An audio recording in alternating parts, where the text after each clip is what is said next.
Akali, that you? Yeah. Alright, let's get it. I think well, let's see. I'm trying to figure out like what's the best one to review, Welcome to but the Piltover I class. guess this one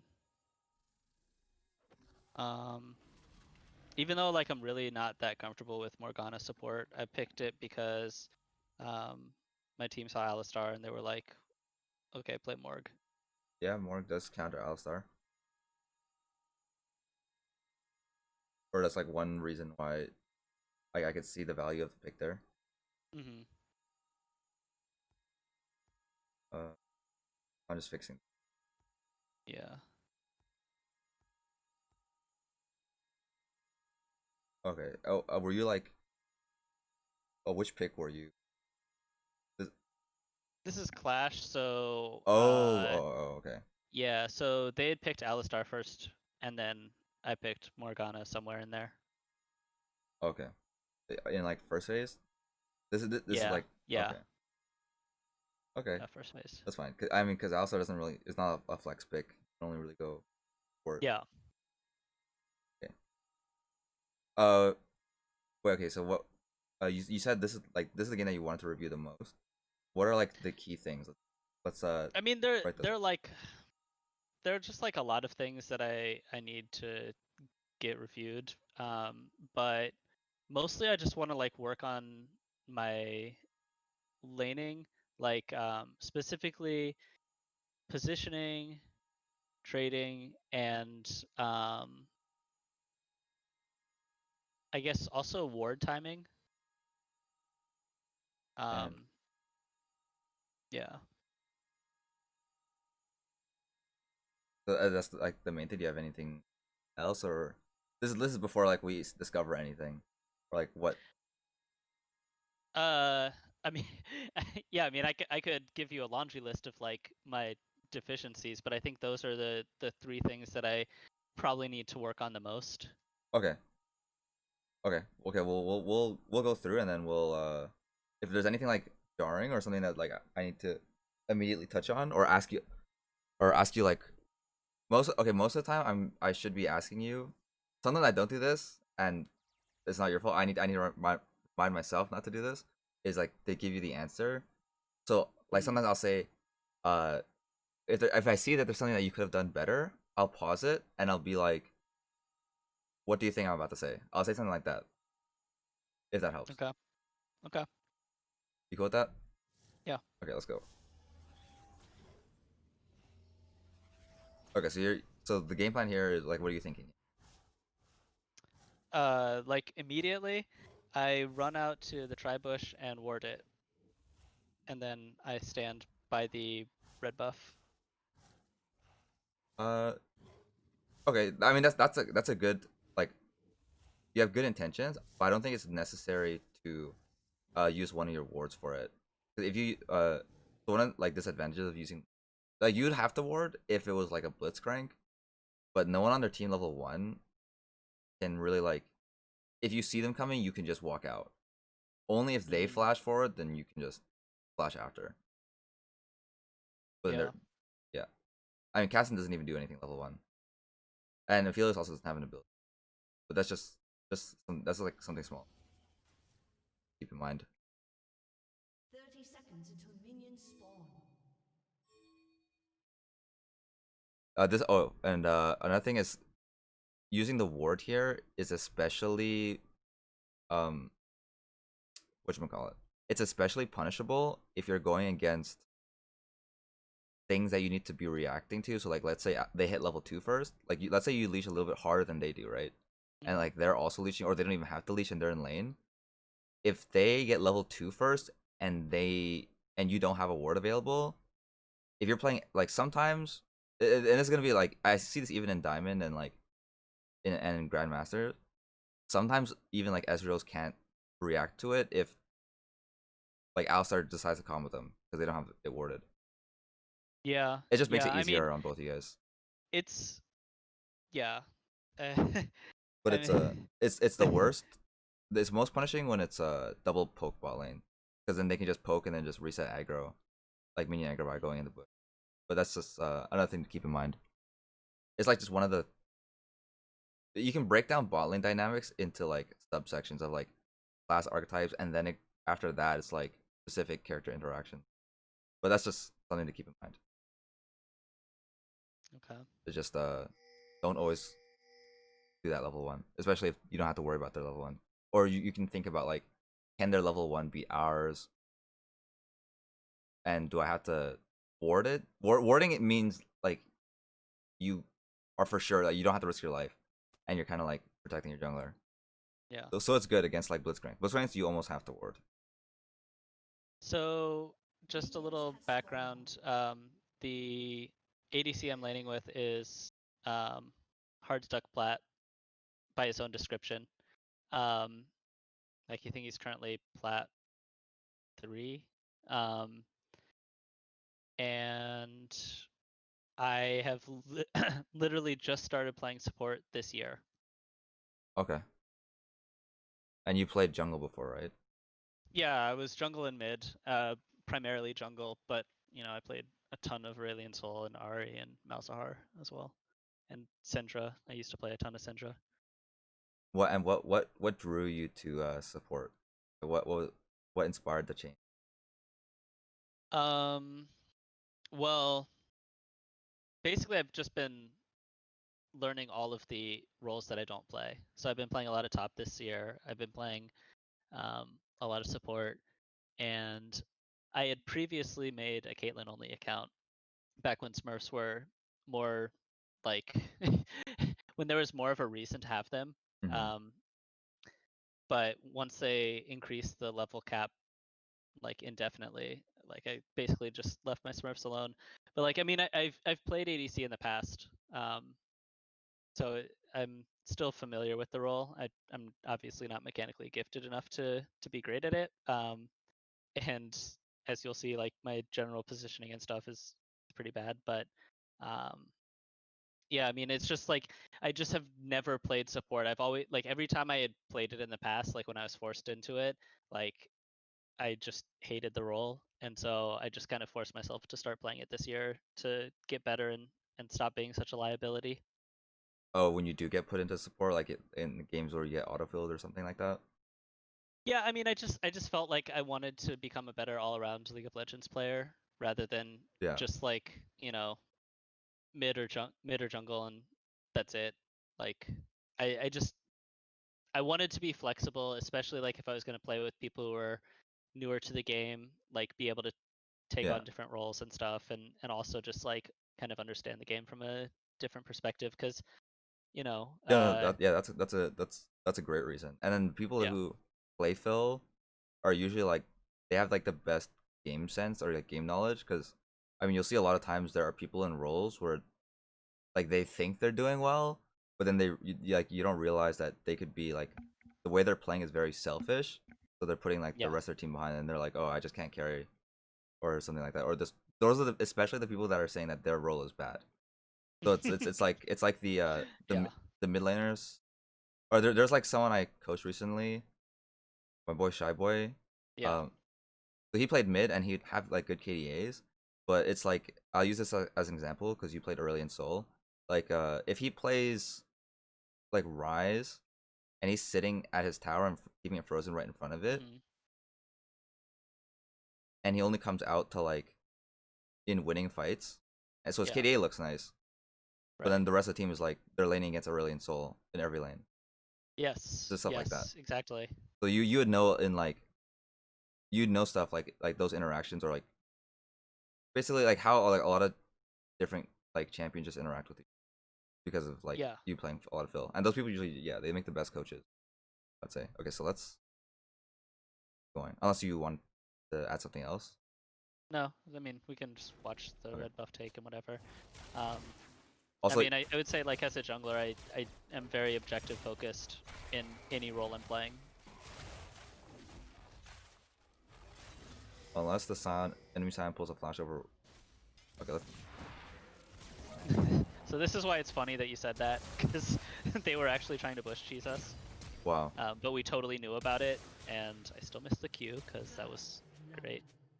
He probably didn't need to flash over the wall because the AllStar had nowhere to go, but Mhm. we discussed that on the call. I should have walked up with the Caitlyn there since she was going that way. Oh, like the Tribush? Well, like we just split off. Like this is one thing that I do regularly, and I try to stop myself nowadays. But like I walked south of the wall and she walked north of it in the river, and I should have just stayed with her. Like Oh yeah, because split you up. know they're already down a guy on the map on that side, and your jungler's there. Yeah. Okay, yeah, it's just like a little thing. I mean, if I feel that's like another thing is like if Aphelios is is being respectful, then he doesn't walk up either. But yeah, if you do walk up and he is being disrespectful, then you can walk in with the Cade. You just have like a general head count. Good, you guys are getting the push in.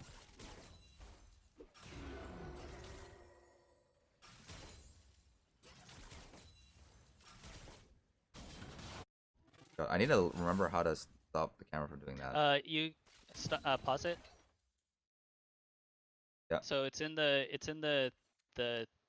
bottom left. I think there's like a Oh, is camera. it this thing? Change it. Yeah. Change it to manual camera mode, and Oh, then okay. you What the can hell? yeah just change it to manual camera, Okay, okay. and now you can just like let it play out, and you'll control the map the whole time. Okay. It won't just You can click automatically. you can click on people if you want, but like if you move the camera, it'll just be manual now. It won't Okay. change. Thank God. Yeah. Okay, wait. So, okay, another thing. In this lane, Hmm. do you have like a general game plan of like how you win the lane? Because this is a winning lane matchup. Yes. So the way that I win the lane is by fishing with Qs and then Caitlyn traps and combos. Yeah.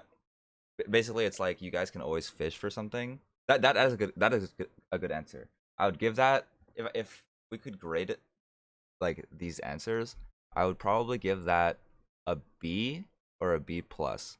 So it's not an A plus. Do you know Mhm. like well, what else do you think you could add? Like, yeah, I'm giving out these marks on the paper. Is there anything you could add? A few more words you could say to like bump that to an A? Black Shield, any Alistar engage.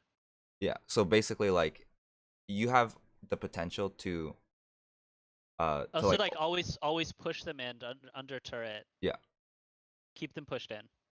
yeah okay yeah I would bump that to A. Okay. It's basically like if you want to get the A plus, you're very close. You hit like most of the points. It's basically like you have the potential to infinitely fish for something with very high reward with a very low risk. Because Right. at the end of the day, there's nothing that they can do to start a play or make something happen. They can either go even in best case scenario, or they lose it in like yeah. Okay. But them going even is like very. That's like if they like are perfectly playing in between like your aggro and stuff like that, and they yeah, like it feels just perfectly CSing without getting chunked.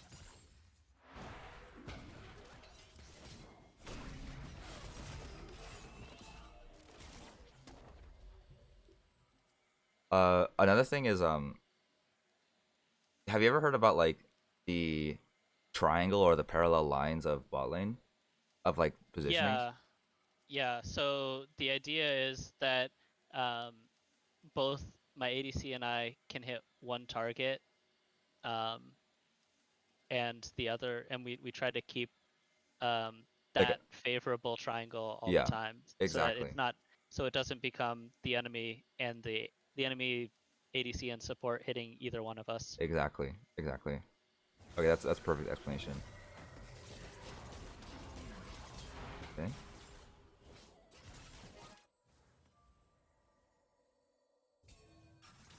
Wait, I didn't even see when you used Black Shield. I used it earlier because uh, Aphelios had his Oh, grabbed him. block. Right. Yeah, and I also didn't know if like the Alistar was gonna like try some sort of Like like like a flash play. combo. Yeah. Well, Okay. not flash play, but like Right, because you know it's just down. yeah, but just like something. I it's just like unfamiliarity in bot lane that's like a lot of weakness right now. I mean, that's gonna come over time. Just like I don't really know exactly how much damage they can do. Like if they were to full combo us right here, I Mhm. don't know like when they are going to attempt to go in or not. Like I don't have that kind of like anticipation built yet. Right, or like instinct, basically. Yeah. And I'm 100% just letting my ADC like talk me through the lane and Right. say like what he wants me to do. No, So that's smart. I mean, that is basically how you're like going to learn the lane, because uh, yeah, you shouldn't be expected to like know the matchups and like where damage is coming from, as well as like the other people. So that's like a perfect way. Like that's a good thing to do. Just like wait for him to like make the calls, or like he'll call yeah. when he knows good fights, basically. Right, yeah. I've been fortunate to be playing with a Diamond ADC and this guy a lot, so it's been very helpful because they like to vocalize these things. Yeah. I mean, shit. Sometimes there are some diamond ADCs I don't even know how supports go. Okay, yeah, that also is hard inting there. Okay, you guys got a great punish. Oh, I think he dies. Oh, never mind. Oh, So close. So I go in here for the ignite, and I probably just, I don't know. I probably shouldn't have done that. But it did kind of bait him to come back in. Then he gets some wow. trade here. So I guess overall that's bad because um, the enemy ADC got 2 kills in a lane that he should be losing. Uh, I think that was a little bit of miscommunication between you two.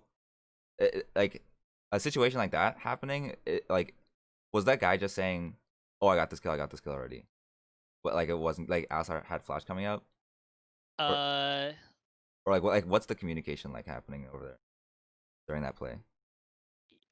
I don't know if he told me. I don't think he told me to flash in. I think that was something I did of my own volition. Mm-hmm. Um, I thought that he would have the kill, and then I just reacted too late to like if I had just flash ignited like right away to ensure that we got the kill, that would have gone a lot better. We probably could have gotten out without losing either one of us and Mm-hmm. just killed the AllStar. Yeah. Um, but it's one of those situations where I mean I just didn't know what would happen there. So I didn't know if They did have to kill or Kate, not. yeah, if Caitlyn would get the kill. Yeah. So when he didn't, that's when I just kind of panic went in, thought I could just like flash, ignite, and walk backwards quickly, but he was just out of range when I flashed, so like out of the ignite range, so I had to like walk forward a little bit and then get the ignite down, Right. And he and then came he back in he anyways came too. back, yeah. True. Okay, so okay. So that's just like a little bit of like that's like what you're saying. It's a little bit of not understanding where like if Kaylin does have enough damage or not. That's Yeah. completely fine. Otherwise, like if you did know that she didn't have to kill, uh, were you holding back like autos or something because you didn't want to like take the kill or anything? No, I wasn't trying to do Okay. that. Um, I guess it's just like you might have been able to just even ignite, and then that guy dies yeah, still, and then you yeah, get to keep your summoner spells, but that's still fine. 2 for 2. If you guys go even in gold, then you guys are still winning the matchup. It's like, yeah. Alistar's roaming here. So when you see like Alistar's roaming or he just shows mid, hmm you can stand like literally right here because you're like someone with like CC yeah, and the potential where like if he does get hit by CC and you know there's supports on there, this guy could just get fucked up. So this guy shouldn't even right. be getting CS right now. Yep, he shouldn't be in XP range. Yeah. It's also a bit YOLO of the Caitlyn to just like be autoing the wave because then he can just since you guys pushed it, he can just wait at the tower for the waves to Yeah, come in without losing it. But I it's think still we were fine. scared of the Kane because we had seen him in the bot side from the tower. Uh, if we can turn off the fog of war though, like Oh I think sure. it'll be more helpful. Or turn on for Change it for just red, blue team. Yeah. Okay. Yeah. That way we can see like decision making. Yeah. Oh, okay. So one thing is that like since whatchamacallit, AllStar showed mid. Uh, Mhm. this is like a little trick, or this is like a tendency, and if people are smart, or like if they mind game it, like if okay, so I'm like speaking the parts, but not in like the exact steps that they happen. So basically, if this is one thing you'll notice is when supports are going mid, it usually also means that the like if especially if it's a playmaking support, like an engaged support, that usually means that if their jungler was going to be somewhere, it's also going to be mid. Okay. Yeah. Rarely would their jungler like come when there's like the support is showing mid. Also, I think the lane shouldn't have been pushed here. And if you guys are scared of Kane, it's even more reason to. So like, you freezing it denies him CS, but also Yeah. forces Kane's hand. But now No, Kane, that yeah, that makes sense. I think in this case, like, uh, I just assumed he knew what he was doing, so I was just like letting, because he was standing so far back, right? Like the Caitlyn was standing like basically max range to hit the melee minions, so she wasn't like moving up towards like pushing on their ranged minions to like zone Aphelios at all. So I didn't push up either because I wanted to stay close with Caitlyn, in case anything happened, especially because I'm running Guardian Morgana. hmm okay. Well, another thing is, I mean, this is also gonna be just about like the like manipulating the minion waves, but Hmm. well, actually, this goes for like any lane. If your jungler is on the opposite side, that and you know that their jungler isn't on the map, then you Hmm. also don't want to be pushed because that means like there isn't a play that's possible on your side of the map realistically. Right. Uh, so you can just chill and get CS and wait for your jungler to be on your side of the map, or for your jungler And to invade one side and then like make sure like if Volibear invades top side in this situation, you can rule out that their jungler isn't there. So it's kind of like a yeah, way to yeah, yeah, gather yeah. information. That Yeah. that makes sense That, because I mean, as a jungler, I always think like, okay, if I'm making a play top side, that the enemy jungler is probably going to be bot side. yeah. Yeah, exactly. So that's what this Kane is thinking right now. Mhm.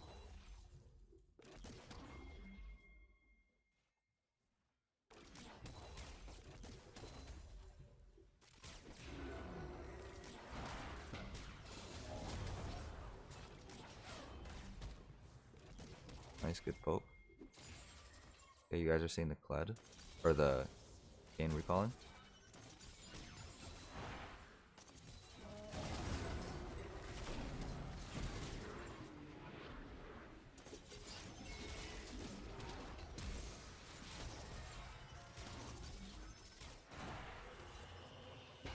Oh wow, that was a clutch binding.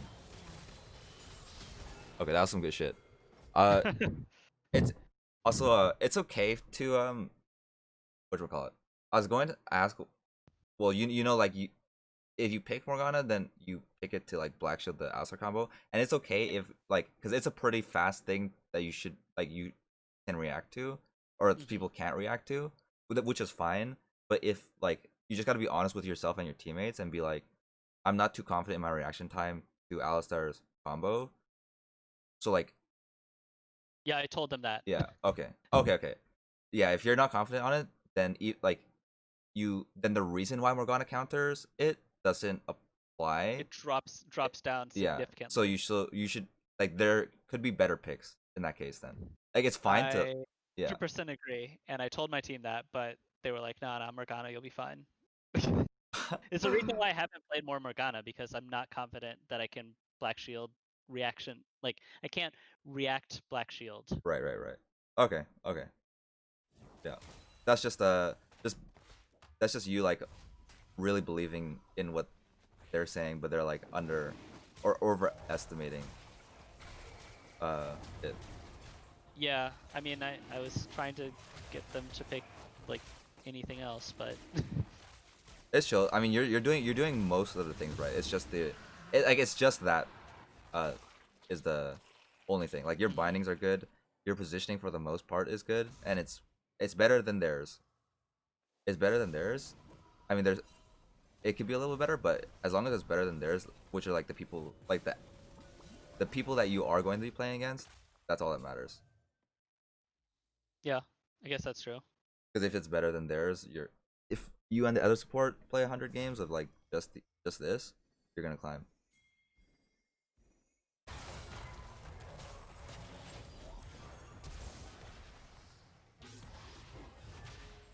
Ooh, juked. Oh yeah, when you're walking in lane, you gotta. I mean, you might as well just like scan the map. That's something that when I was getting coached, that he told me to do, or that I didn't do enough of, is just like just glance over there. You can get a lot of information just by doing that. Mhm. Okay, so his play's already to try to get executed. He's trying to he's trying to get executed by the AllStar, which he succeeds at against all of our expectations. Yeah, But that was very troll of the AllStar. yeah, the AllStar does not play well at all this Oh, game. this guy's that guy's hard inting that. Yeah. Holy cow! Oh my goodness. Wait, did you throw? Oh, your bind's already on cooldown, right? Yeah. Okay, okay. I threw an ambitious one out that Uh, didn't work. if you see, okay, well, what do you think I'm going to say? It's not that big of a deal. It's just like a little thing. If I see, I need to be closer to the ADC so I can black shield. Well, yeah, you should always be in like he should always be somewhere within your max black shield range. That is one thing. You have anything else? Or any guesses? It's fine if you don't. I will tell you. No. Okay. Because you had Aphelios walking through a ward here. Uh-huh. You like if you hold binding, you don't have to be trigger happy with it. If you hold binding, he came through because he knew your binding was on cooldown already. Well, he was walking out and then I threw out my binding and just I was dumb. Like Right. if you rewind, Okay, like yeah, you let's do can that. I think you just missed it. Yeah, so it's like right Oh here. yeah, you're like, very far back. Yeah. Okay. So But he's gonna walk out either way. I think if you hold binding, okay, this guy's either inting or he has to give up this wave. Mm-hmm. But if you know that, I mean, especially because you're double 6. Alistar's level 5. It's already a winning matchup. I mean, he has a ninja tabby, but she has a pickaxe over him. This guy's just gonna get shit on. Or Yeah. you don't even have to hold the bind thing. You can just like walk up to him and he just has to back the fuck up. Right. Because he like at some point, like you ever see Morgana's just flash Q because it's like Yes. unreactable to. Yeah, Yes. you that's basically what it is. Except since he's immobile, you can just like walk up to him. Like this, Yeah, I yeah. mean that's just I mean That's yeah. true. Okay, as long as you know, because that's what we're here to do. I'm not here to flame you and be like, No, guys, no, that's fucking fine. roast this guy. Look at this. I make plenty of roastable mistakes in Yeah. team fights later on in this game, but like yeah, for that I mean I think it's more just like I was kind of shocked that he was so brazen about just like walking out, and I was like, Oh, oh my god, just like this is a bluff, right? hit just hit this guy. Like Yeah. I don't Okay. know. As Like long as you it's caught yourself, yeah. or you know now. Like as soon as I threw it out, I was like, why did I do that? But yeah. Oh, also another thing, is a good thing to keep in mind is that you guys should be tracking both Scions and Cassidon's team.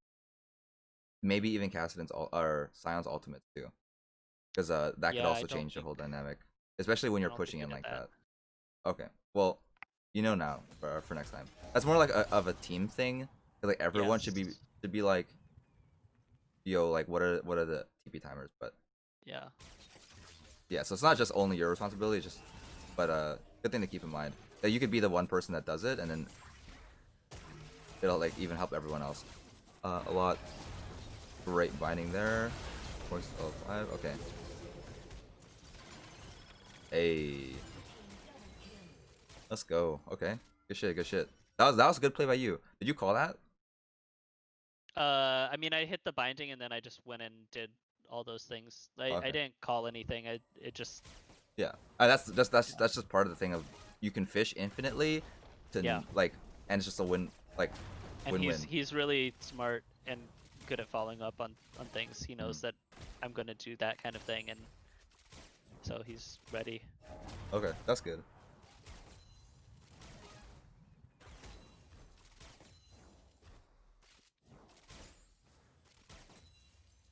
We're trying to push in the wave to get it to go to the turret.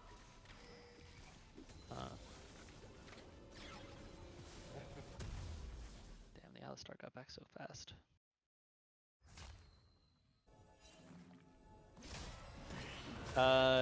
So I mean, ultimately, like, this game is not really on us as bot lane. Like, we don't do poorly in the first half of the game by any means. It's mostly just like the rest of the map starts getting shit on a lot, and then the Kayn comes and just kills Caitlyn over and over again. But I still think that despite it not like largely being on me, like there are things that I need to clean up about my play. That's why I Yeah. wanted to review this. Oh, that's exactly why we're doing it. Yeah, it's not about like I the word fault is like I feel like it's not a good way to to describe like games that are won and lost. In the end, it's like like all these decisions, especially in Clash, like it's on everyone. Like everyone has a responsibility, sort Yeah, of. Everyone has to be like everyone has the responsibility to try to like get as close to 100% like contribution as possible. So right. whether that means if everyone else is at like you have 4 players that are 10 10 10, you got to try your best to be the thing that pushes it. You like to you know you got to like make up for what they're lacking. Yeah, I agree.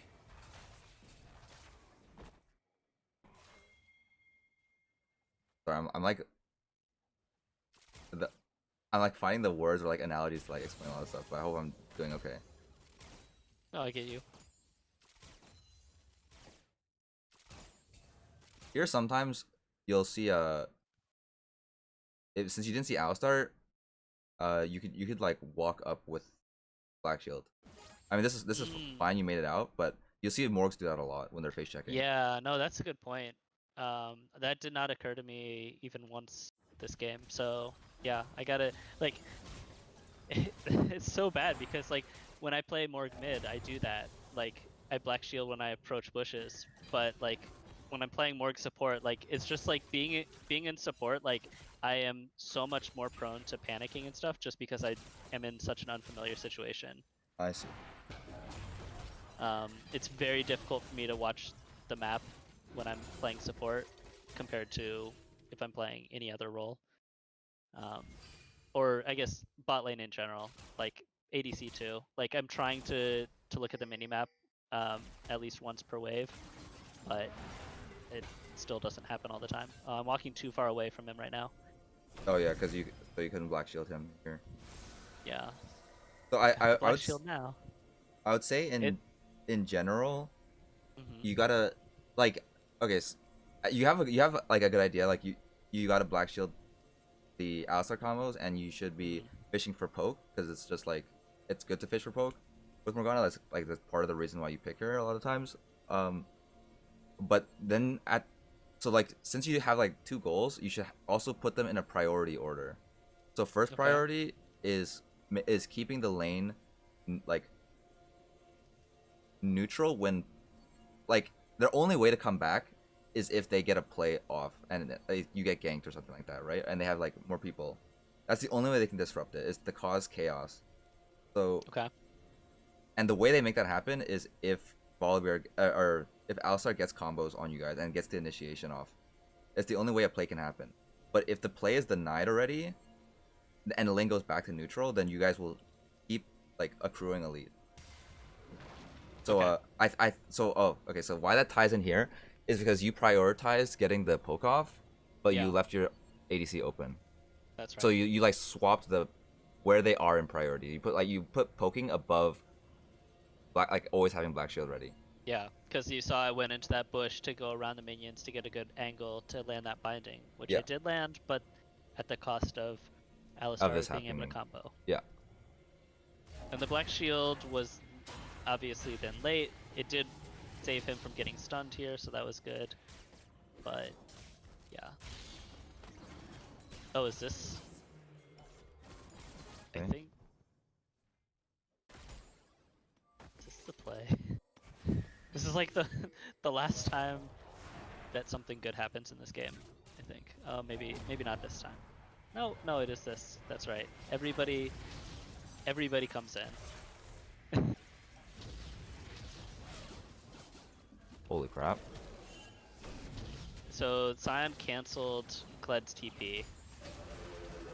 Syndra TP is down, wanting to get that Kayn. Chong finishes off Kayn.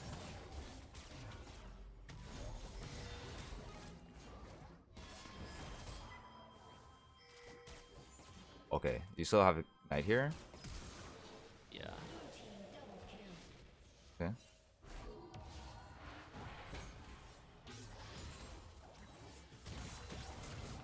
Okay, you dropped your Ignite before you died. Good. But then I don't die. Oh, nice. That was well played. That was, for the most part, that was well played. You played a lot. It seems like you're playing a lot of these fights, except for like the play where like you let Kaylin get initiated on there. Yeah. You're playing it better than like most of the players, and that's like the most important thing. As long as you're playing better, like we should always be striving for perfect, but Hmm. as long as you're playing better, you're gonna climb above these people. If you keep playing this well and they keep playing that well. Right. Is this a VOD review? No, this is a coaching session. It's both. We're doing VOD review and coaching. Well, you do VOD reviewing in coaching.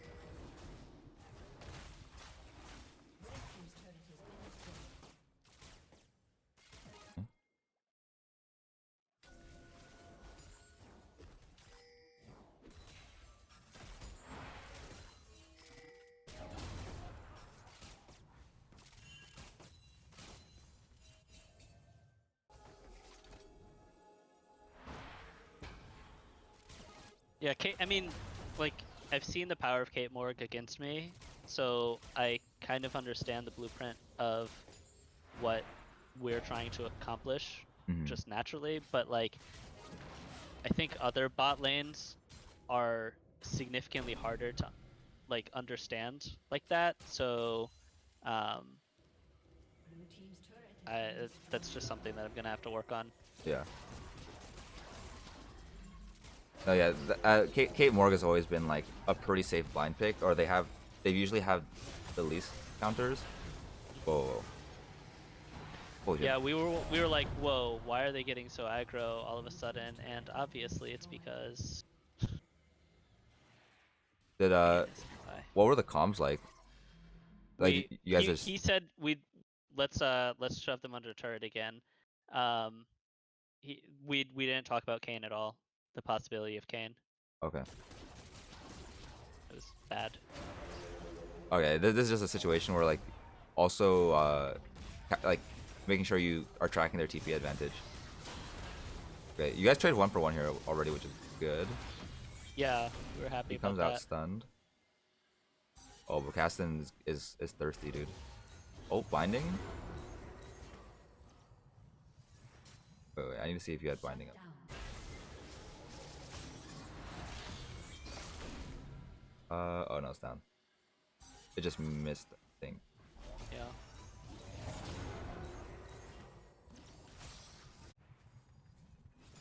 Okay, that's just like something that you need to have a little bit of like foresight on. But also, if you know that like the only way they can kill you is with is by diving, uh, like binding them away can I can see an argument being made where like if you hit the binding, you have like a chance to like run away while they're like CC'd. Mm-hmm. But I think like also with them seeing like binding is on cooldown, they're more likely to dive you now. Whereas if you hold it, uh, they could be deterred a little bit. Okay. I guess that makes sense. Or rather, that makes sense. I will think about that in the future. Well, I can't guarantee that I'll think about it, Yeah. but I will at least have the ability to think about it in the future. Or just like you should I think you threw out like the AllStar, I think, because you might have Yeah, been I did. afraid at like what his cooldowns were coming back up. But you gotta have like a or Long-term plan. or basically in team fights you should have like a like think about every champion in it on the enemy team having like a threat level. Like like imagine in a sci-fi movie you have like a power scanner and Yeah, you yeah. just see every champion Hmm. and they'll always have threat levels and they go like up and down like dramatically based on like skills being used. I think that's a good way to like try to visualize it.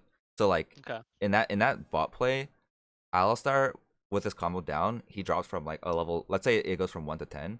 He goes from like a level 10 to like a Hmm. level 1 or 2, Right. just something like that. Where Casson, he has like he's ready to just erupt. That guy's level 10. This guy is like the priority right now. So you just need Yeah. to figure out how. If you're gonna throw the binding, it should be at the level 10 target. Okay. Okay, yeah, that's just something to keep in mind or a little trick.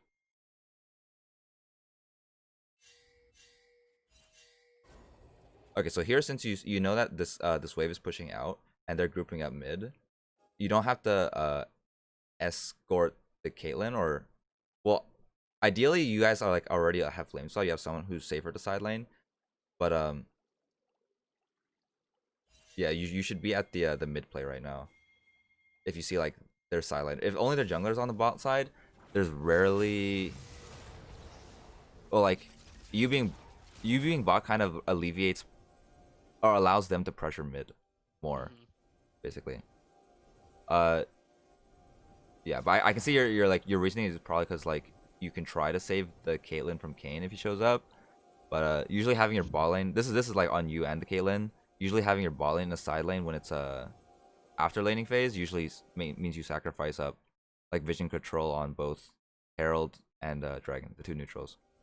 So that's why you always Yeah. see like this is not just like a lol NA ram by the way. No, this is actually smart to do this to send your bot lane mid and there being like a little bit of like a like skirmishes happening because ADCs can only farm with an escort usually. Yeah. Yeah, so you don't want to pull two people away from the mid where they can respond to both sides.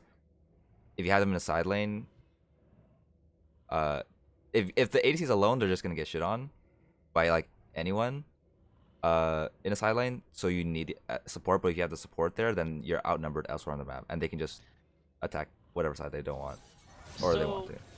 so before we look at this fight, Sure. um, but like Caitlyn is 9-2-4. Like she's hella strong. Um, Yeah. Syndra's 113. Um, she's been doing okay. The Kled is okay. The Kayn is very fed, but that's it. Um, we shouldn't have even fought this, right? There's nothing to fight over here. So Yes. we should not have even initiated this. Um, Well, there. or Okay. should Okay. There's reasonings for like a bunch of like why you should fight, why you shouldn't fight. mhm. But let's just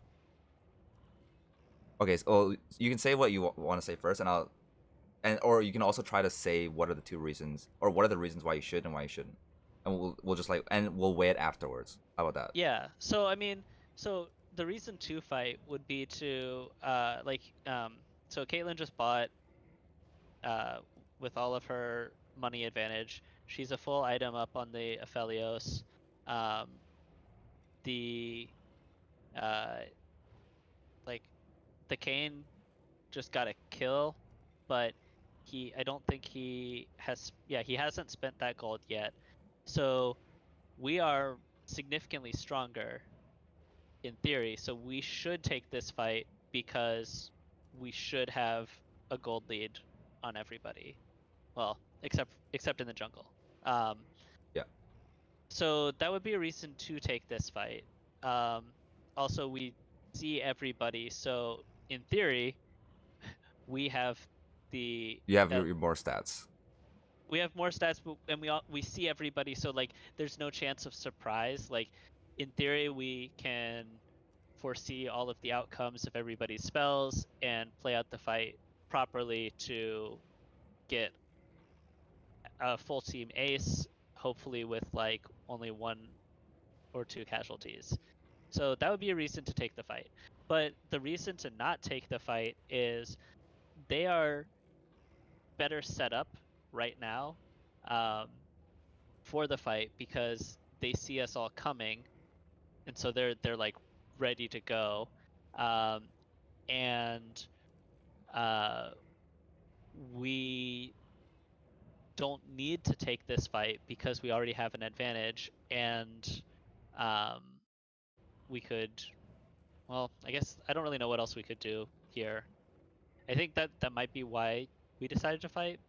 Uh, Also, Connor just loves going in. Like, so he's the diamond player. Like he's really good at the game, but sometimes he just wants to make things happen. Uh Um, huh. that's like his weakness as a player. Um, so that's likely why he went in. But um, yeah, I don't know. Maybe fighting here is not good just because like winning the fight doesn't do that much since there's nothing to really gain from it, um, except I guess like if we smash the fight, I guess we could run up mid and take the turrets. Or But the stuff that you get yeah, afterwards, it's not as much because there's no neutral objectives and lanes aren't right. really set up. Like top, if this fight happened top, Yeah, if you we were could fighting yeah. at their red buff, then I would say like it makes a lot more sense. But we're not. We're So very far from it. that's just something. Well, that's just okay. Well, one of the things you could do is just you set up slow pushes or set up lanes, but that's like a small thing. Hmm. Um, so we covered why it was good to fight, and you're saying you I feel like there's something you said there's like it was good to fight, but and then I think you stopped there. You Like you cut yourself off somewhere. Uh, I mean, I guess I don't know why it's not good to fight here other than there aren't that many objectives, and like I feel like when I stated the reasons to fight were a lot stronger than the reasons not No, to fight. yeah, I if you ask me, I agree with that. Okay. I agree with that. I think it is good to fight. I think you nailed most of the points on the head. I hope it like even just like saying it out loud if it helped you like reflect a lot because it's something that you weigh like does the advantages of us fighting does it make sense? Does it Hmm. outweigh the advantages of not fighting right? And fighting Yeah. here is good because especially if they're the okay, which team do you think scales better? Uh, their team scales better because Kassadin way outscales Syndra, of Yeah, course, and I think Aphelios is a better late game than Caitlyn. Um, Alistar is just a bigger threat overall. Like, I mean, Alistar versus Morgana, like, it's tough it, to really like say which one is yeah, stronger. They're both strong in their own ways, but I exactly. think like I'm glad. against like lower elo people, I think in higher elo it's way more complex, but in lower elo, I think the ability to go in on somebody is way stronger than uh, the binding and black shield of Morgana. Um, but I don't. I don't think that it's I wouldn't ever like say like, oh, you have Morgana, you have Alistar, like one team's way stronger. No, it's nothing like that. It's too complex to like Yeah, really break down. exactly. But I think in general, I would say Alistar is favored in low elo just because it's Yeah, harder to fuck up. exactly. That I you I like exactly like the way you worded it is that they're strong in their own ways, and in a vacuum, it's you can't really say based on the matchup, but so you have to look at it from like a comp perspective. Mhm. Is he play better with his comp, like during different parts of the game, or like you know what I mean? There's Yeah, never really a time where a champion just completely outshines the other in every way, and there's no trade offs. yeah. Well, the only one would be Um, like Udyr, but we don't I'm talk also about. kind of I'm also kind of cheating here, which is why I didn't talk about this. But uh, the Kane versus Volibear, Blue Kane might not necessarily outscale, but our team comp doesn't have a way to stop a Blue Kane from doing what he wants to do. So in that way, their team is far better set up uh, to go towards late um, than our team. And the Kled, like he needed to have a bigger lead at this point for him to be better than the Scion late, and he does not. So as the game goes on, the Scion will become more powerful and more of a nuisance than the Kled could be. Yeah. Uh, I think on the Kane point, I think I agree with everything, but I think on the Kane point, I think it's very hard for Blue Kane to, or it should be hard for him to get in if like you guys are like zoning him off properly. So you can have like one Cinder Ball on like where he's appearing. I'm assuming like you're talking about him being able to like fish for poke with his W and stuff like that, with the potential to like go in like all the chaos. Yeah, I mean, most of the issue is just like we could see it. I mean, you'll see it as the game goes on. We can Okay. talk about it then. But it's just like he'll come through walls. Like we know he's coming, but he's so fast and he has Edge of Night. So like we can't stop him with a single CC ability. Um, yeah, it just Okay. becomes difficult. But anyway, let's watch the fight. Okay. Also, I would say I could see why you said this guy likes going in a lot. You guys for sure win this fight if this guy kites back. But if what you're saying is true and this guy just always wants to fight, this guy's gonna grade for this W proc. It will kill him, but like Kane does have flash up. So if Kane's smart, he flashes that, and Honor should know that he has flash up, so he doesn't go for it. You Mhm. guys might still be able to win the fight, even though. But if he like literally if he kites back, if he kites back here and you guys like you have four like champions that is ready to like just go in on it. And he's doing a good job Yeah. frontlining right now. Either way, So let's just see I what black happens. shield him because he was going in. I wanted to make sure that happens. Wow, no one died there. Holy cow. No one died there.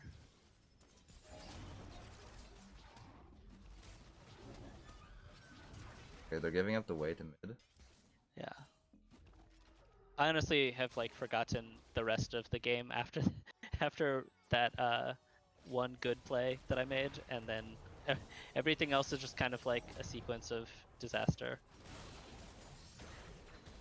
But I think it was salvageable at this point for sure. Like we could easily have used the power to come back, so that's why I think this is worthwhile.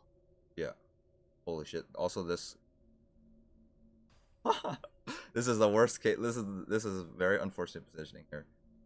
Yes, he's playing very Footloose. forward. Okay, Yeah. he gets blown up as he Yep. should. But yeah, so that's one of the things about Blue Cane is a lot of times you're just gonna go one for one at best. Yes, but in this game, I mean, just look at the scoreboard. In this game, that's all he has to do. Yeah, Like, your Caitlyn is nobody gigafed. else is doing anything else, and our Caitlyn is just like massive. Like, if we just keep getting the Caitlyn like farm and stuff, like she could 1v5, but like not against a Kane She that's just gonna feast on her. yeah. Well, she needs to be more respectful. I wouldn't say it's like So this is where I wouldn't say Kane is like undealable with. I think he doesn't like Caitlyn doesn't die to Kane. Oh, okay. Let's see how many times Caitlyn dies within reason, Okay. because that was a death that could have been avoided. that was preventable. Right. Exactly, exactly. Yeah, that's what I was trying to. And also, if you know that she's like she can 1v5 because she can at this point. Like a lot of people, a lot of diamond ADCs at least with like the current game state and how fed she is, it should like the win should be executable, assuming everyone like keeps playing as well as they are. But that was definitely like agreed on their part. Okay, so you guys take the fight. It's 1-for-1. So okay, let's see how We much lost our most fed member. exactly. They Yeah. lost their most fed member, so it's like, okay. Okay. Ooh. So okay, you can see how like everyone's threat levels on your team dropped off after the kill, which is why Yep. like they chose to Yeah. fight like that. They're like, oh, all the yeah. Exactly.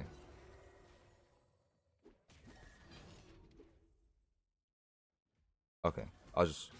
You guys like used everything to kill the Scion there, which you did, but then they came to clean up in time. Mm-hmm. You guys still have a gold lead. Oh wow, actually didn't even die. Okay, the game is still salvageable. Yeah. Also, like, yeah, since you know that you guys like outscale them, you wanna like, you don't want them to be scaling with you guys. You wanna like force the issue is a lot of times what they would call it. Yes, that's something we. So this is day one clash. We worked on that a lot for our day two clash game, where, well, as much as we could. So the first game we won just because of that. We were like, okay, we have the advantage. Let's do this objective. Let's push down mid. Let's take the inhib. Go do Baron. Use the Baron like in the game. No pussyfooting around and like chasing kills or anything like that. Right. Was just like clinical finish. So yeah. Um, This is good. so we didn't have that game plan in mind for this, but like I mean, ultimately that we never got to that point. So yeah, we. You guys are one dragon away from soul point, which is like a win condition. So Mhm. I know like in like let's say in Magic terms, or even just in any card game, a deck you want to have like the most Yeah, possible played your ways win to win. cons. Exactly. Yeah. And you want to like leave your potentials like ways to win open. Like you want to have as many Yes. as possible. Exactly. Yes. So like right now as it is in the current league meta, having Dragon Soul is like you can consider that a win condition because of how many stats it gives For sure. usually.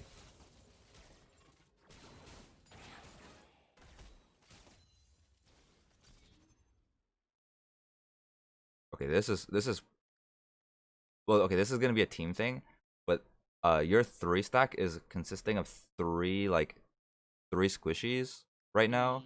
Mm-hmm. At this point in the game, you'll see on, well, okay, in most of the cases, uh, with Cinderhawk junglers, they're usually going to be low eco junglers, right? You Yes. so you want him, you want like a tank or like someone like him to be with the main stack, and you'll usually see the carry starting to take the jungler farm. That's why you always see Cinderhawk junglers going like low eco builds, like Knight's Vow, Knight's Vow, Warmogs, like all like cheap items. Okay. That's something that yeah, you guys should be like taking CS, and he should be like giving it and just like escorting you guys around, sort of. Yeah. Escorting you guys around, and then you guys move as a stack to accelerate your lead. You guys move as a stack, and since you have more gold, and you can like you guys should be able to walk in there, and they have to back out because you guys, for the same reasons why you said they were good fights to take. The only exception is Okay. you don't have eyes on them. So this is where like blue trinkets come in handy. okay.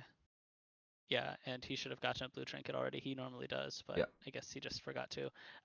So if instead of me playing Morgana, I'm instead jungling with Evelyn. So we have like the same team comp, but I'm Evelyn. What what would my role be then, and how would we stack people? Because or would we just not run that comp at all because it would be too shitty?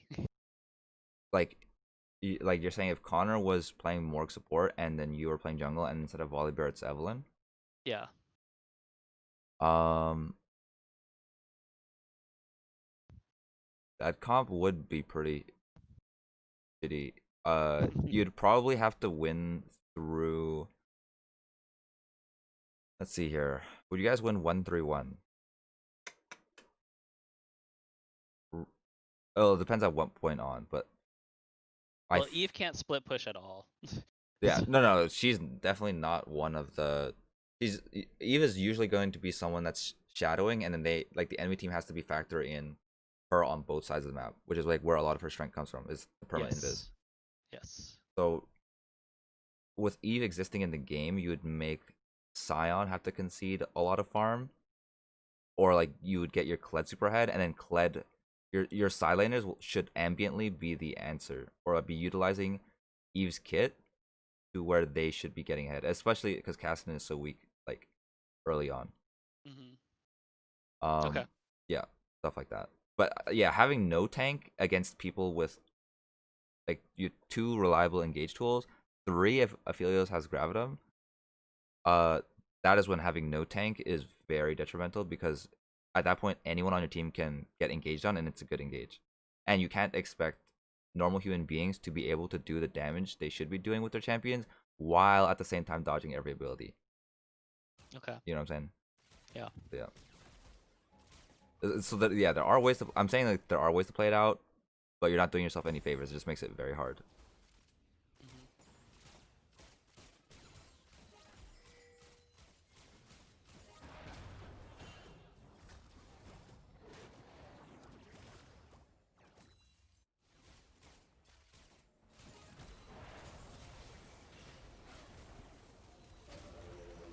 Okay, I was about to say, this is prime time for them to engage.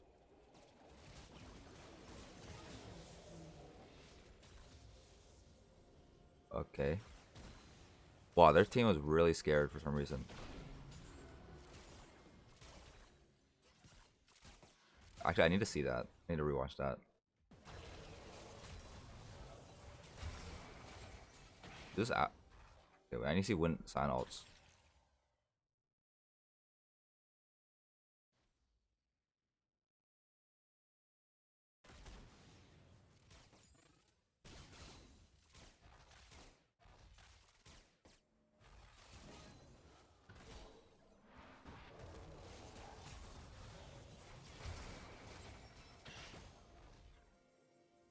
Okay, as soon as you know, like the fight is like being committed on, like one of the champions here has no way out. If it was to be an all out, you should just like stop hitting the ward and just like be there as soon as possible. Okay. Most of the time, I would say. There are situations where like you need to establish vision if there's like potential for a flank, like it's a Right. Maokai or There's a something like Fed that. assassin or something. Yeah, Maybe. exactly.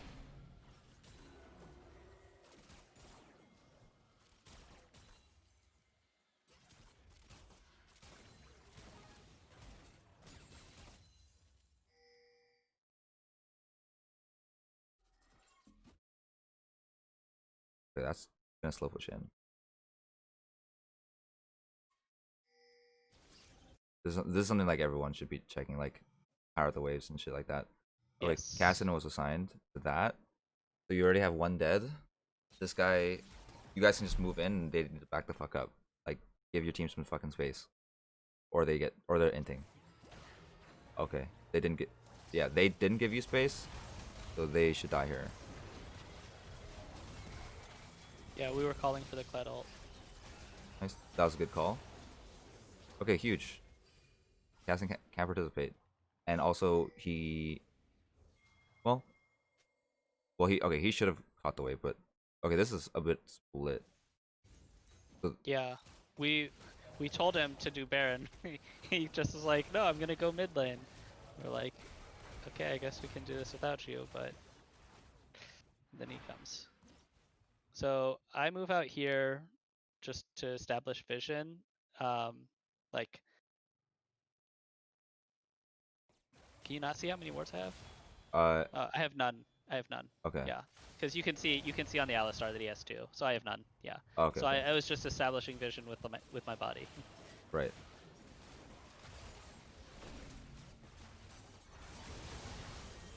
Okay, huge. We to get Baron. How do I see time until the next dragon? Or do I just have to like keep it in my head? I think you just have to keep it in your head. I don't know why. Objective timer's at the bottom. Oh. Okay, so your Baron buff. I mean, you guys have enough power to just like. The game is still winnable at this point, Yes. basically. Yes. Especially. Okay. Let's see what happens here. Pause it and see the gold as well.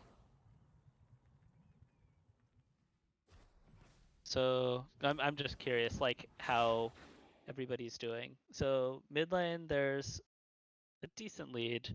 Bot lane, obviously huge. Um, jungle, obviously the Kane got those massive shutdowns, so he's ahead. And top isn't too different. Okay.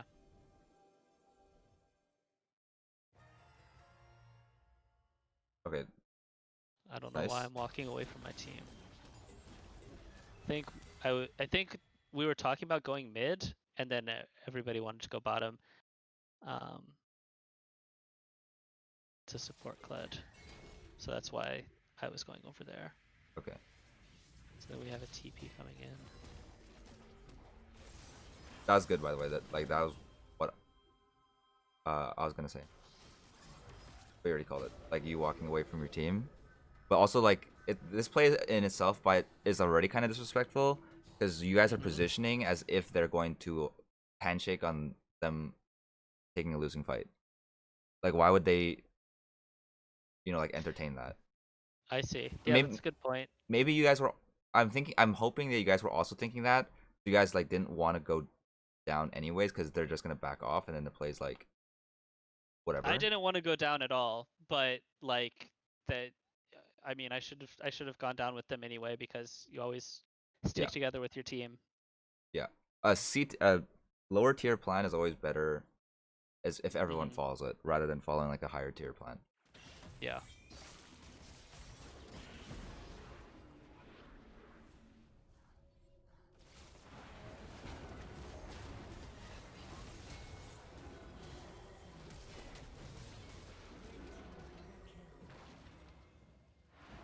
Yeah. So they just get friggin' destroyed. That was a smart fight for them to take. They might have seen you mid for a second at a minion. I wasn't. Yeah, the Watching it. Scion, the Scion saw us. But he wants to go back in because he's like, oh, we can kill these guys. Okay. Oh my goodness. Oh, you guys. Does a lot of damage. Yep. I get that kill. And force the cast to ult over. So it turned out okay. We Yeah. kind of salvage. Salvage the play. Yeah. Yeah. That's a good call on the volley bear there. Yeah. For them I would not overextending. have.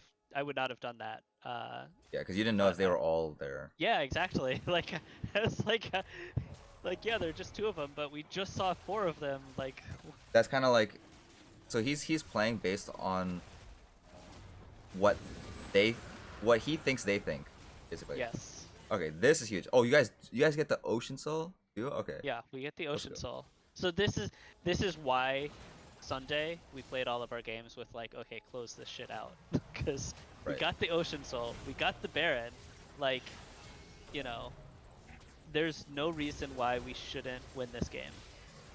Oh, this is so unfortunate. But we call for the dive.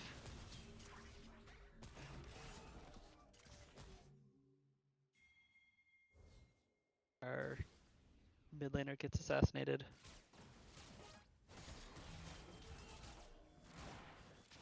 So this Kane is playing his heart out. He's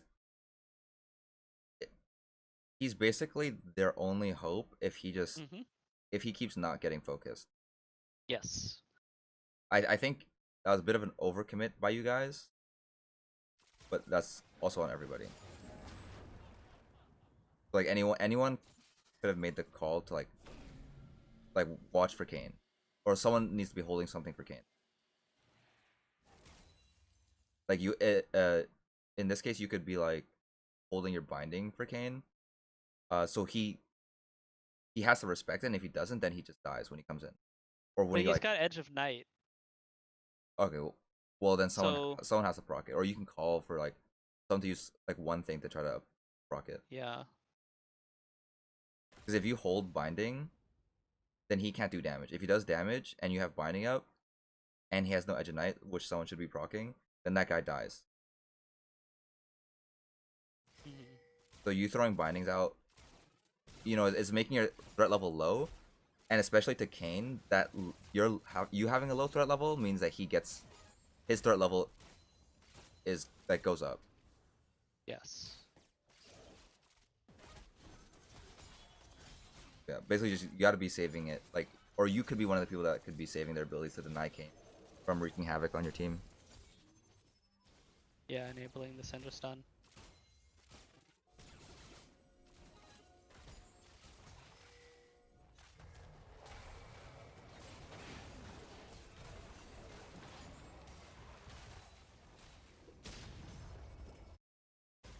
We guys saw Kane there.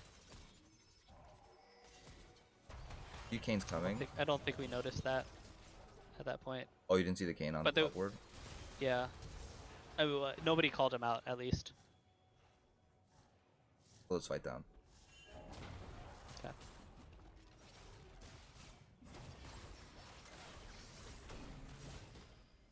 Just hammering away at this dude. He's taking no damage. Felix isn't doing shit. He's scared. As he should be.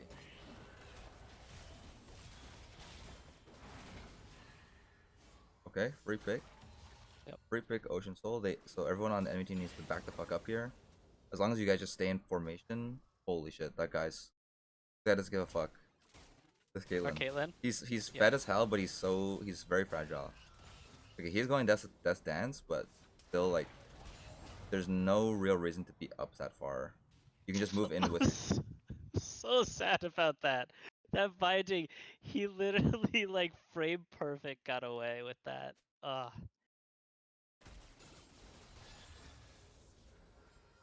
So sad. Just look at this. Oh god. You can like see it go into his model and then he gets away. That probably would have been the game right there if that had landed. yeah. But you can't that's not you playing bad. That's him playing bad Right, if right, he does right, get, yeah, right. yeah.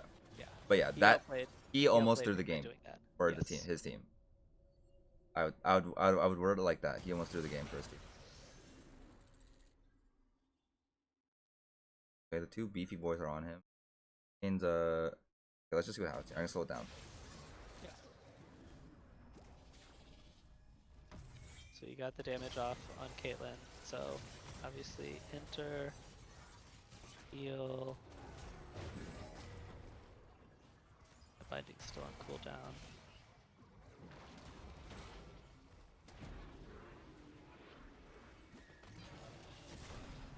Once again, traded our Fed members, but now the rest of their team is starting to get into the game.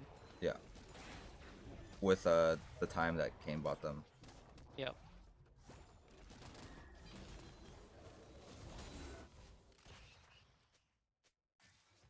Their Aphelios, after getting dicked on so hard, is playing appropriately behind the rest of his team. Yes. Unlike our Caitlyn, so. Yes. But yeah. That guy needs to work on his positioning, but we're not coaching him today. We're just seeing what you can do. Or what can be improved on.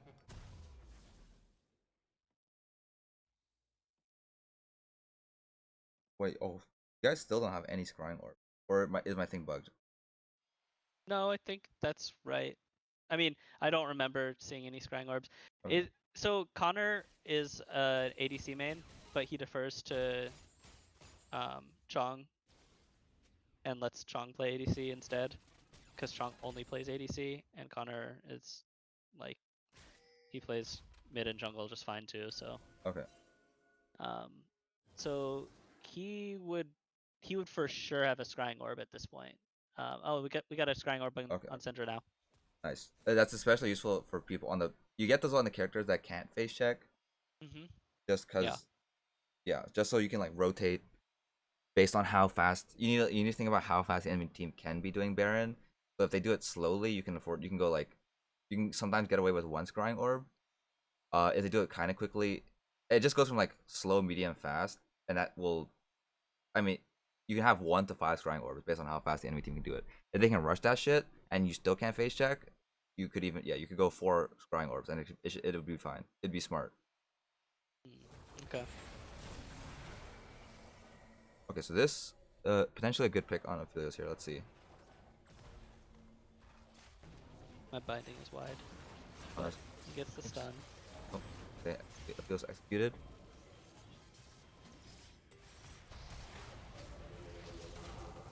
Okay, Kate in a good position here. Changes target. Oh, huge. Good shit. So what happens here?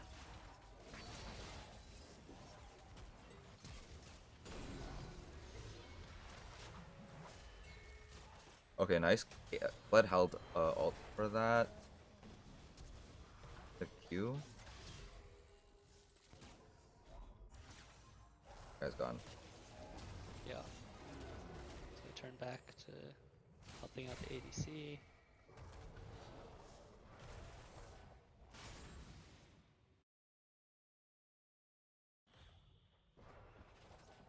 Uh. Okay, this is an overchase already. Someone need to have had called this off because you guys don't have the wave next in. Right. At most, if you like escort the next wave in, I don't even know if you can get the tower by the time it comes. This is just like when you see this happen, We should you're have just gone to Baron. yeah, you should have just gone to Baron or should have gone to Dragon. The only way this works is if they are like, yeah, let's fight. Let's fight. I have no minions. They don't have minions. I'm just gonna handshake a fight. But realistically, people won't do that. They won't handshake a Yeah. fight when there's nothing to fight over, especially when Yeah. they're more likely to lose it. So yeah, you go to neutral objectives because it forces the issue for them. Like you have what they want now. They have to come to you.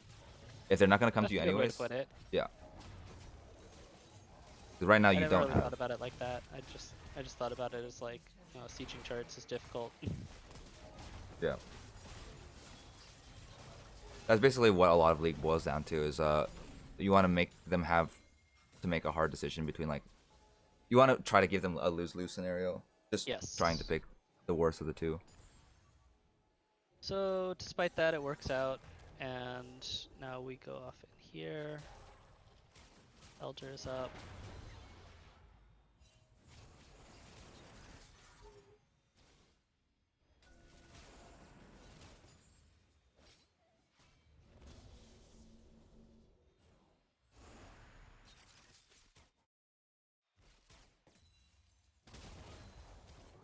Saw the cane down Whoa. Oh, did no one see Alistar jump over the wall here? This is oh my god, I feel so bad for your okay, you guys saw it, Thank God. I was like wait, you're oh my wait, he that was so funny. Alistar jumped over the wall and then he flashed back out because he's there. scared. Yep. But this actually should have been a dead Cinder here into Elder Dragon, into Baron. Holy crap. So any I accidentally hit the record button. Any mistake that just happened there has been like forgiven. Basically, it's as if it didn't happen. Right. So we decide via Connor that we're going to engage, Oh, okay. but No this is vision in this area is really scary. This makes it so hard for you guys to follow up on this because your only available targets right now is Alistar and Scion. Sion's about to hit like a huge engage on you guys here, and then you guys can just get wiped. And then Yeah. Connor has no follow up. Connor will die, and you guys are also gonna get wiped back here. So, in this situation, you guys kind of have to like, force inwards, like based on like this positioning already. He engages, you guys have to like run it down, like make sure Felix just instantly dies. Yeah. Oh my goodness. Yeah, that's a good point, Devil. Like I still haven't been able to go back to base, so no wards.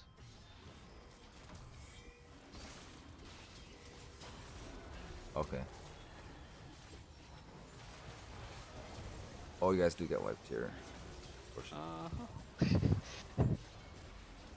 Yeah, just a nice, clean ace. Okay.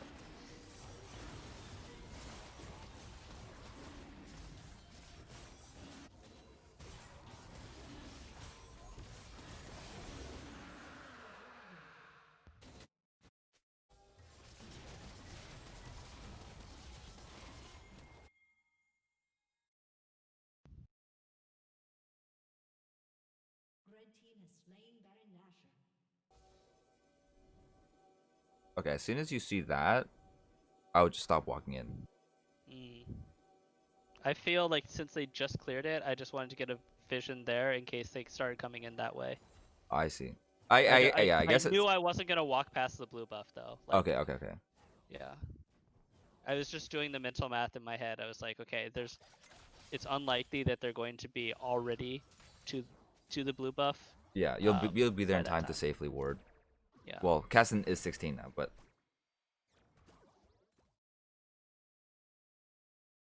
it's not that big.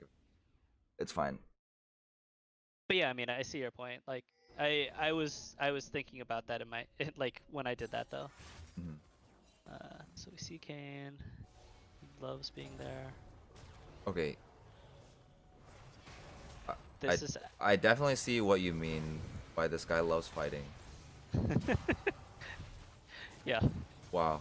Okay.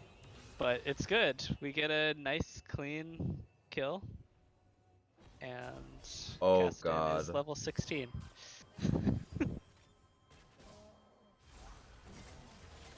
So Connor and I are like, oh sweet. Oh, he got the 3-man knockup. But it's not that big of a deal. Oh, you get the kill on Cass. Nice. Okay, so definitely the game is still winnable. At this point, it is still winnable. Let's see what happens. He does get the Elder proc on our mid laner. So we trade mid laners. We have the advantage of the jungler. Winnable. This guy needs to be fucking tamed.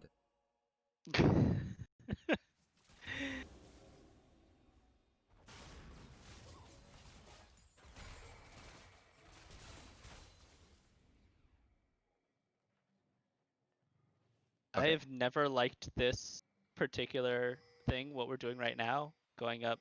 Like, unless we're going to end the game, we should not be in the lane with the inhibitor down.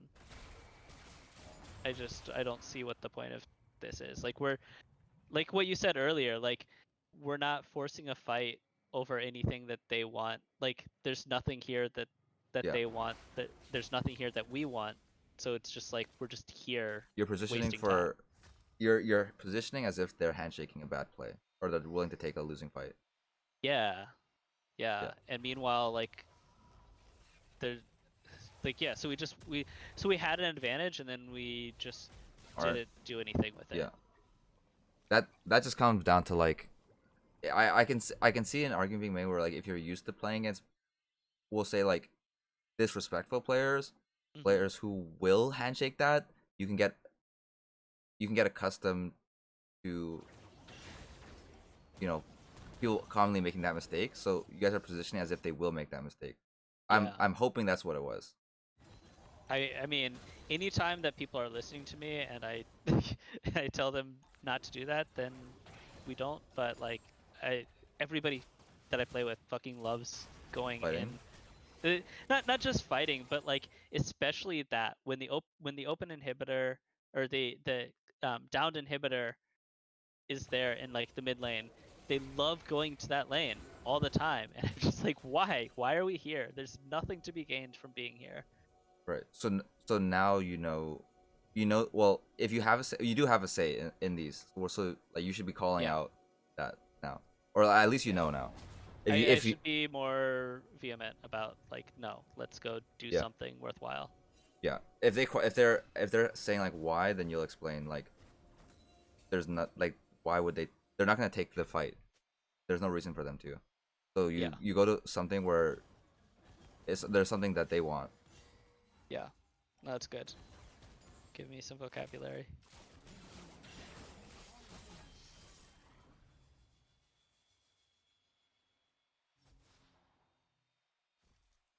Also, at this point, uh, So okay, so how do you how do you think you should be playing team? um Let's say it's a 5v5 scenario and everyone's like positioning so to the best of their ability, or I like think that where they should. I think I should be basically standing on top of the Caitlyn if we're in a team fight. Um to try to make it as difficult as possible for the Kane to click on her. Um and uh sometimes this is kind of an area of confusion for me. Like I feel like I want to use the black shield on Connor when he initiates to make sure his initiation goes through, and also because the main thing I'm concerned about for my Caitlyn and for my Syndra is the Kane engage, which isn't blocked at all by Black Shield. So it seems more valuable to use the Black Shield proactively on the engage, so that they don't get like, uh, Alistar headbutted away or pulverized, or random Scion Q or Scion ulted, and like just to allow his CC to go through and whatever else to happen after that. Um, Do but you? Okay, I'm no. willing to be wrong about that for sure. Okay, so I'll ask another question. Do you how that I can I that helps a lot that you explain like your reasoning behind it. Do you feel like your black shield helps in their engage at all? Or like how helpful is it? Or um, you're saying there isn't really like an amazing use case for your black shield. It's just the best use case since the like there's no CC that's hitting your backline. Is what you're saying? yeah, like I feel like in these fights, the issue with their survivability hasn't been them getting hit by CC. Like it's not like the Alistar is coming in and comboing them. Um, and like yeah, Black Shield helps against magic damage somewhat, but I'm a support Morgana. I don't have like a ton of AP, so like the Black Shield isn't super strong, so it's not going to protect them against Kassadin for much of anything. Um, the Scion's not getting to them, and the Aphelios like isn't getting to them either. So it doesn't seem worth it to save the Black Shield for the carries when I could use it proactively to guarantee the um, that the Volibear gets to do whatever he's trying to do.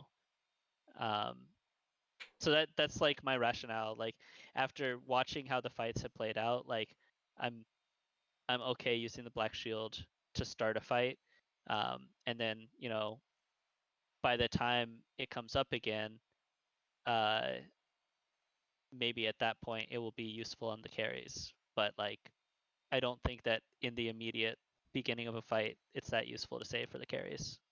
I see. Okay. Uh, I like the points that you were saying. I think there actually have been like a lot of fights where they do end up like your team ends up needing the black shield. Uh, Mm. because like Alistar is getting like in the fight down here, we saw Alistar was chilling here and then he got like a 3-man knockup. There's been like a lot of fights where he got 3-man knockups.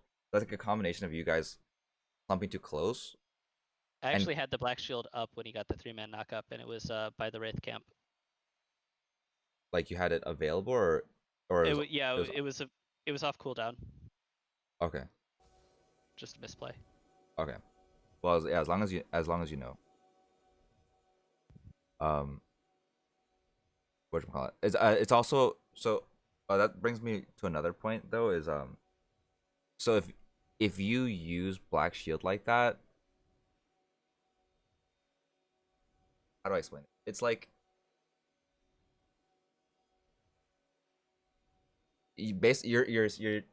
you're using your um you're playing like the based on the results that you've seen so far, like how the Alistar is acting. But you can't say that if you didn't use black shield like that, he would be acting the same way. Does that make Yeah, sense? yeah. So like let's say if you were holding onto black shield, you can't say if he would even try for his combo anymore, or like how he would be. Maybe he'd be using it completely differently. So you're saying it's like a blitz hook.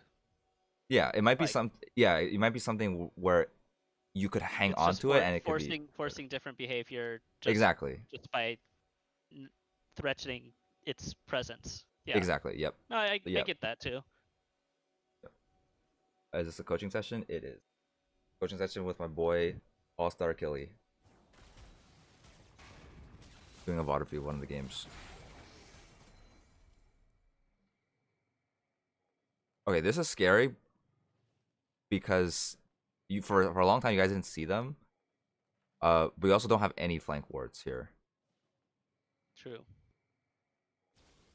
Which is my job. Yep. Well, it's kind of like everyone's responsibility to make sure that you guys can do it safely, and then you guys can do exactly what you're doing right now, but just do the necessary steps to make sure that you're trying to maintain the status quo, and the way you do that is maintaining control. And what so this is like an analogy that I thought of a long time ago is the people that want to shake the status quo are always going to be like they're like homeless people. Like the homeless people are people who lost everything or who are behind. Like let's say that behind in like they're just behind the curve basically. It could be for whatever reason, but their way to come back in the game is like a homeless person to come back into the game and for them to be on the same playing field as like a millionaire or like some like CEO of like a huge company is if there's like a natural disaster or some shit, some chaotic thing to happen. So that's what they're hoping for because they've been behind the whole game, right? The more chaos, the better usually. Right. So one of the best ways that like one of the best ways you can basically ensure your lead is maintaining control or reducing the amount of random variables.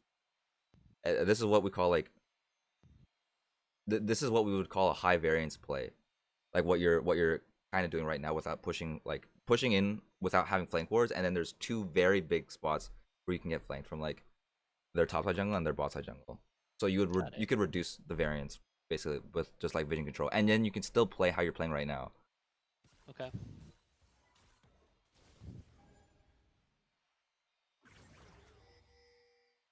That's one of the ways that a support can close out a victory, basically, or one of the tools that they have to do so. Oh, okay. So we're seeing the flank. What the fuck? Okay. Yeah.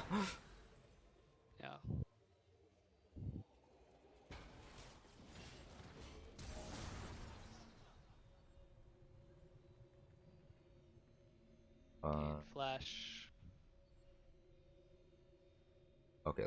Let's just see how this plays out.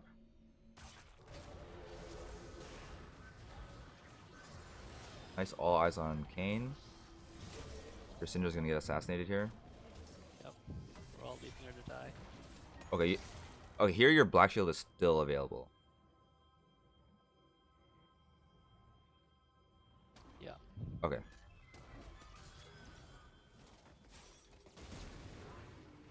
Okay. You gotta get a full knock up again. Missed that. I think that was something worth flash queuing for. Mm. Oh, this is a disaster. Okay, I would say before this fight even happened, the game was still winnable. True. I would say that. Yeah. I mean, it felt way more oppressive than it actually was. But that's why it helps. Like water viewing is one of the best ways to improve. Like you get like a better scope of everything happening. I think this wasn't something like their miraculous way back into the game. I think the game just went on long enough where the death timers were so long where they win one fight and Cassin's level 16 and Sion's like scaling with all the health that he got, where whoever wins the fight like a clean 5-man ace will win the game anyways. If you Sure. guys 5-man ace, you guys would have won the game as well. Yeah, that's fair. See.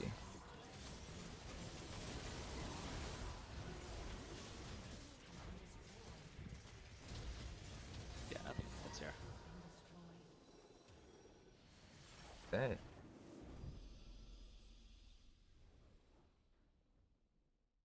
Life of How do, ADC really be tough. how do you feel about that? Do you feel, or yeah, how do you feel about that? About I the like, game or the VOD review? well, like, did that VOD review of that game and like the stuff that we talked about help at all? I think it might have. Yeah. I think I might have.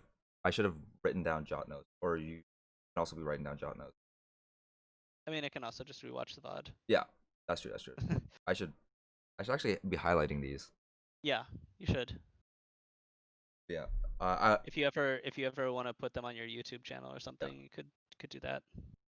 I will work on You have that. my permission to put this one on. Okay. Thank you. I do think I need that.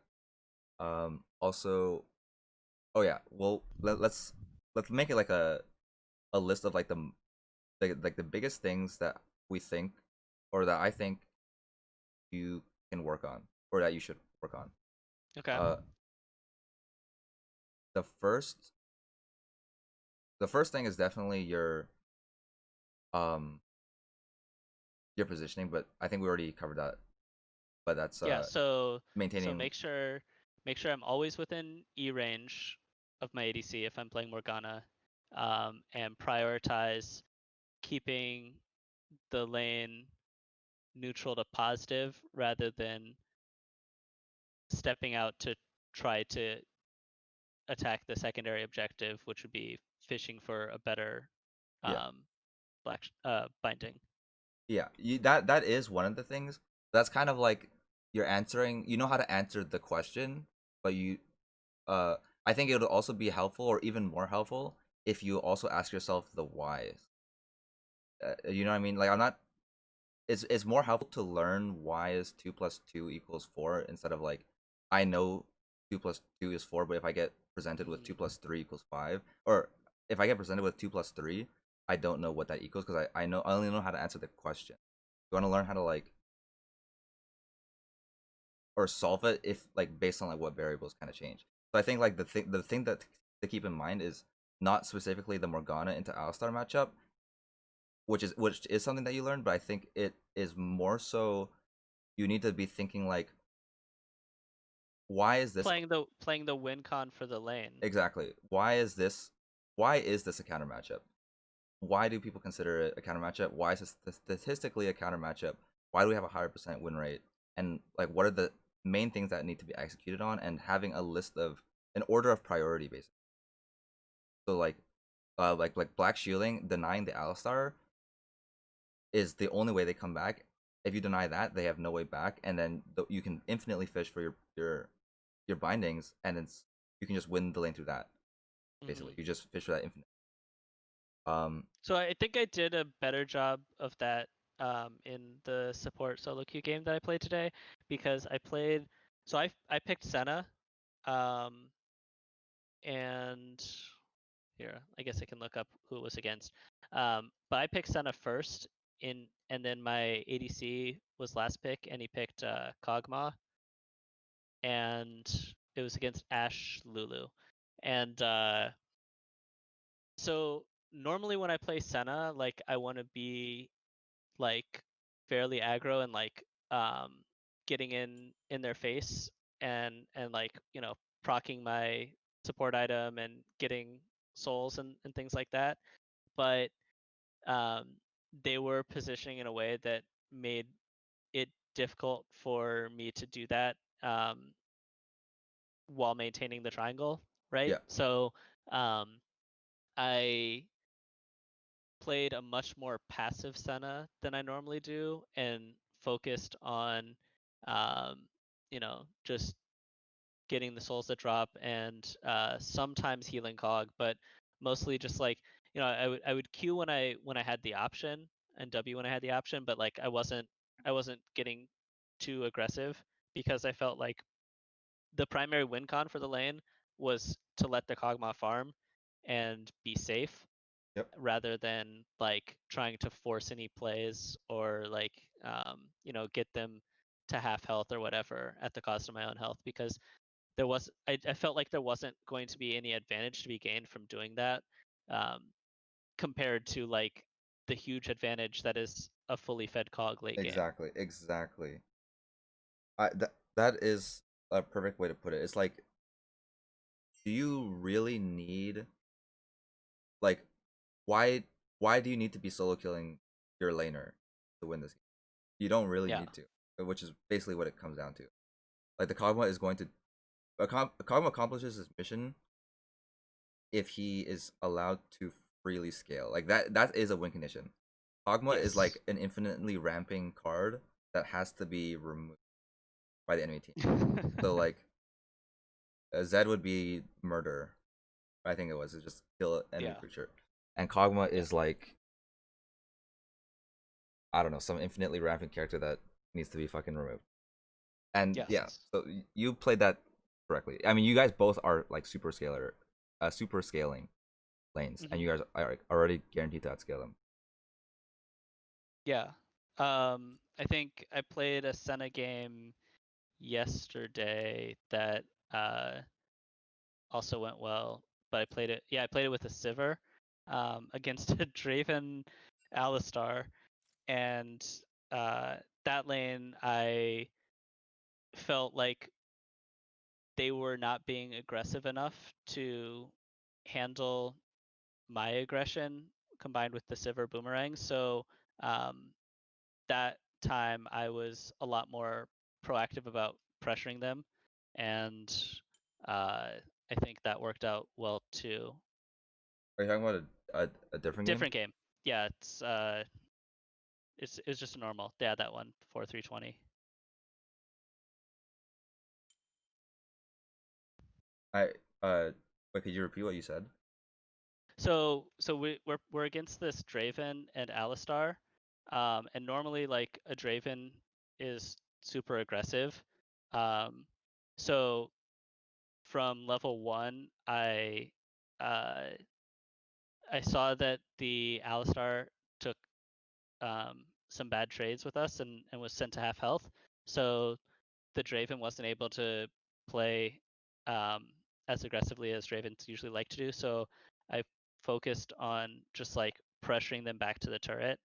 Um, and sometimes the Sivir would throw a boomerang, a Q at them, and we got the Alistar super low, and then managed to kill him off under the turret. So from that point on, I played like super aggressively the entire lane, and just was like 1v2ing them, um, because I thought that at that time the win condition was to really force trades as much as possible because we already had them on the back foot, and since Draven didn't get an early kill or anything like that, he wasn't going to be able to um, be a huge threat. Yeah, the only way, well, it's okay to like perma shove them. It is one of the ways to counter a Draven lane because he has no way to really push the lane by himself, which is like one of his weaknesses.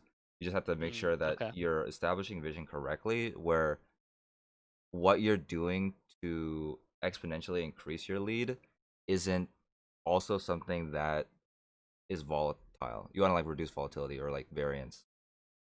Okay. Like make sure you get those flank wards basically, because that Yeah. is like another weakness that I'm seeing, like a whole. Yeah. Okay. Oh yeah, that would basically be like the second, like a second thing to work on is like reducing how high variance a lot of your plays are, especially when you're ahead. Yeah, that makes You're sense. positioning aggressively, like you're ahead, which is good. But you, when you guys are positioning, or like in your case, you can help Hmm. your team and yourself by like having flank wards basically. Right. So yeah, Okay. so yeah, just do it what you're doing right now with like by like trying to force fights aggressively, but also you know reduce variance with the Right. flank wards basically. Uh, third thing. There was a third thing. It's on the top of my tongue right now, or it's on the tip of my tongue. Um,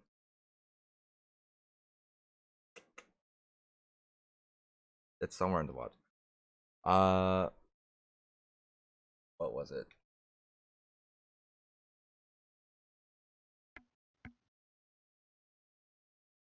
I think it was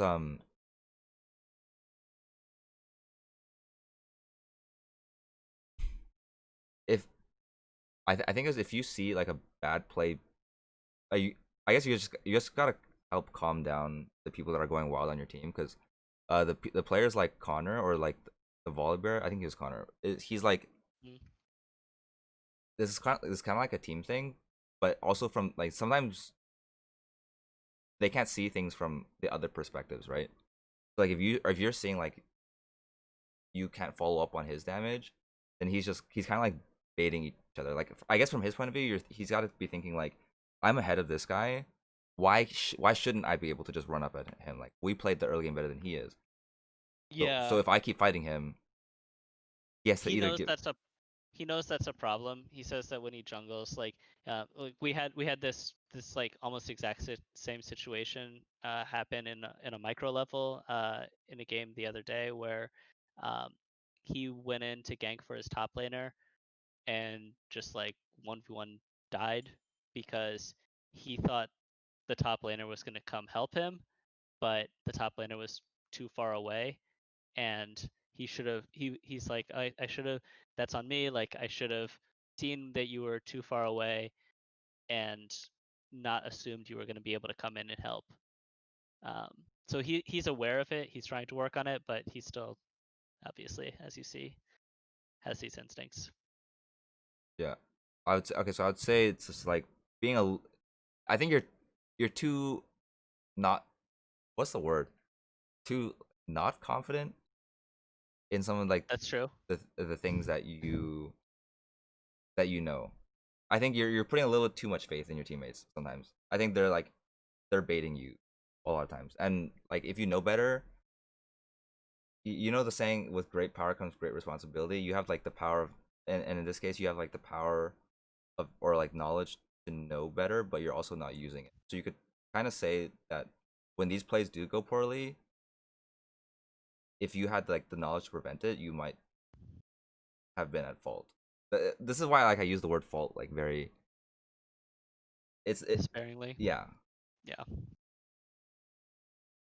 But yeah. Yeah, I mean, that's true. I guess yeah, I don't know. It's difficult for me because I like It, these it, guys. I've it been playing with them for a bit, but like it's I would hard. say that I play with another group of friends a lot more often, and they are far less receptive to any sort of criticism of decisions.